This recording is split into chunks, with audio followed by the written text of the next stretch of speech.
Lorsque l'assistant fit son entrée avec la petite fille, tous les candidats furent soudainement pris de panique. La peur se lisait sur leurs visages, incapables de croire qu'ils étaient tombés dans un piège aussi habilement tendu. Leur inquiétude ne tarda pas à attirer l'attention de la directrice, qui les fixa un à un avec sévérité avant de demander d'une voix ferme « Pourquoi êtes-vous si troublés? Connaissez-vous cet enfant? Son visage vous évoque-t-il quelque chose ?»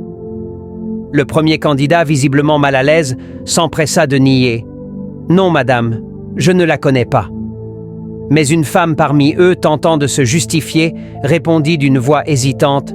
« Oui, je l'ai croisée tout à l'heure en venant. Elle semblait malade. Je lui ai demandé ce qui n'allait pas, mais elle m'a assuré qu'elle allait bien. Par manque de temps, je n'ai pas insisté. » La directrice hocha lentement la tête, puis déclara froidement. « Je n'ai plus rien à ajouter.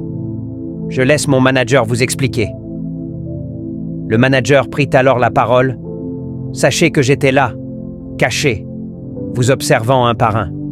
Vous avez vu cette fillette en détresse. Pourtant, au lieu de lui porter secours, certains d'entre vous ont choisi de ramasser l'argent tombé à ses pieds. » Il fixa intensément les deux coupables, ajoutant d'un ton sans appel. « Oui, vous deux avez préféré l'appât du gain à la compassion. Seule cette jeune femme ici présente a agi avec bonté et responsabilité. » Après un silence pesant, il révéla « Je suis le manager de cette entreprise. Ce test n'avait qu'un seul but, dévoiler votre véritable nature. Ici, nous ne recrutons pas uniquement sur les diplômes. Le critère principal, c'est l'intégrité et l'humanité. » La directrice reprit la parole avec solennité. « Tu es la seule qui mérite cet emploi. Quel est ton nom, jeune fille ?»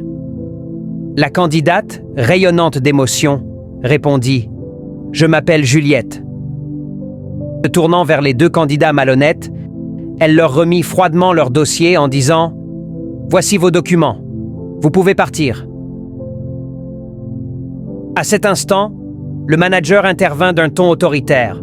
« Où sont les billets que vous avez volés ?» Sous la pression, les deux coupables durent restituer l'argent. Sans plus de ménagement, ils furent escortés hors de la salle par le manager. Une fois la porte refermée, la directrice se tourna de nouveau vers Juliette, son regard rempli de bienveillance. « Félicitations encore, ma chère. Tu peux commencer ton travail dès lundi.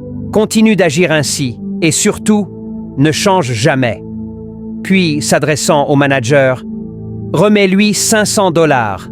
Cela l'aidera à bien se préparer pour débuter cette belle aventure. »